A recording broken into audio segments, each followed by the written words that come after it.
All right, let's get into it.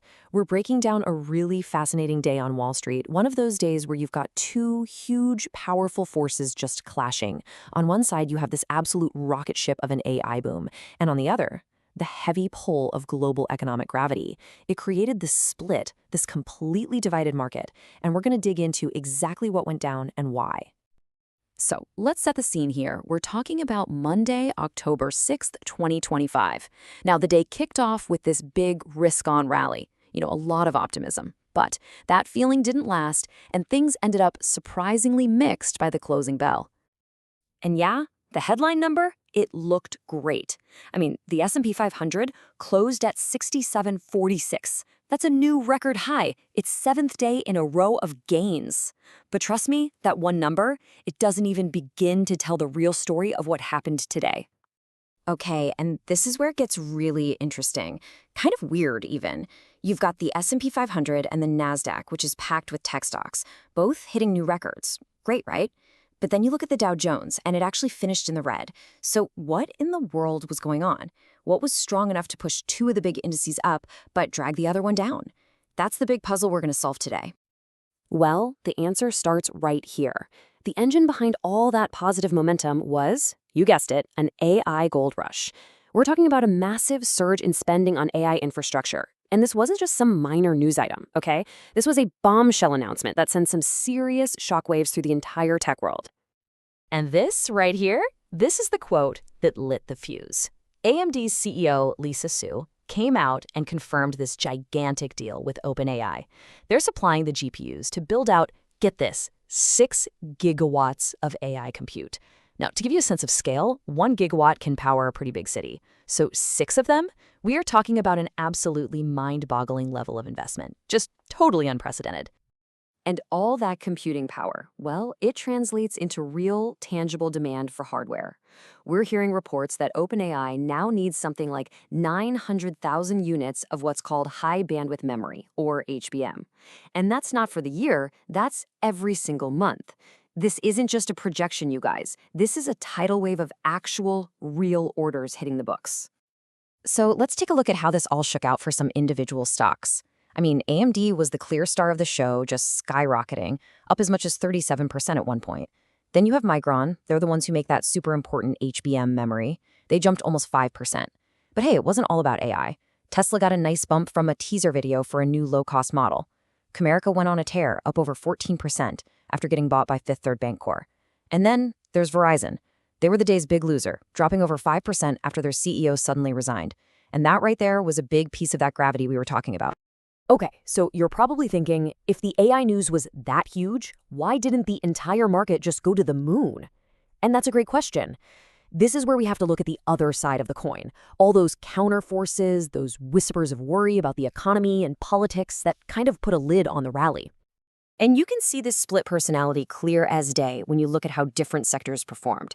No surprise, technology was the top dog. I mean, completely powered by that AMD deal. But way down at the bottom, communication services. And that was almost entirely because of that huge drop in Verizon. One stock dragged the whole sector down.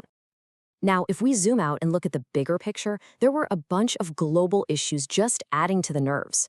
Over in France, you had some sudden political chaos. In Japan, the yen got a lot weaker because of their monetary policy. And right here in the US, the threat of a long government shutdown was still hanging over everyone's heads. All of this stuff created this backdrop of uncertainty that really put a damper on some of that AI excitement. And what does all that uncertainty do? It pushes bond yields higher. The 10-year Treasury yield climbed up to 4.16%.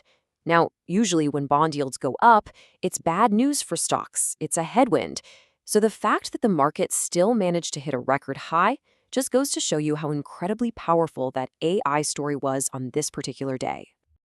Now, this next part might be the single most telling sign of just how nervous people were.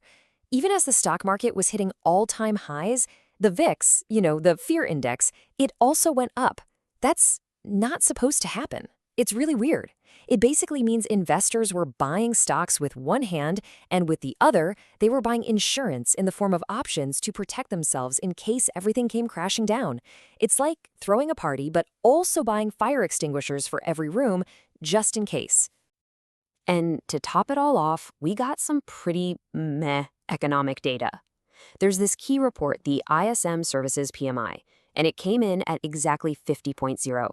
Now, anything below 50 means that part of the economy is shrinking. So a reading of 50 means it's basically stalled out, completely flat. We're talking about the huge U.S. services economy just grinding to a halt, which, yeah, adds another layer of worry to the pile.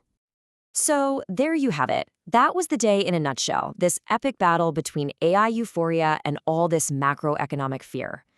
With this kind of tension in the air, what happens next? How should you even think about the path forward? Well, let's walk through 3 possible scenarios. Okay, so path number 1 is the bullish scenario. This is the idea that the AI growth story is the real deal and it just keeps on pushing the market higher. Path number 2 is the bearish one. Basically, the opposite happens. The funding for all this AI stuff dries up and the market takes a hit.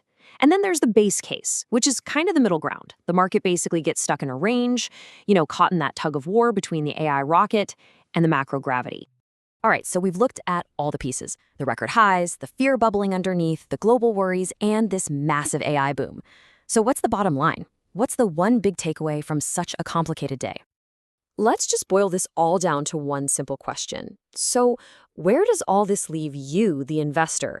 How are you supposed to navigate when you're getting all these conflicting signals? Well, it really comes down to 2 completely opposite stories playing out at the same time. Let's start with the most positive thing you could take away from today. The AI infrastructure boom is legit. It is real. We're talking about a massive wave of actual investment that's driving real earnings, not just a bunch of hype. Okay, but the most negative takeaway is that just under that shiny surface, all this political instability, rising bond yields, and that weirdly high VIX, it's all signaling that there's some deep anxiety and risk in the system, that things are maybe a lot more fragile than they look. So moving forward, this leaves us with 2 really critical risks that you've got to keep your eye on. First, the AI funding. Can this AI gold rush keep going? Is there enough capital to sustain it without creating some kind of bubble that's just going to burst? And second, those bond yields. Are all these global risks going to keep pushing yields higher and higher until they eventually become so heavy that they pull that AI rocket right back down to earth?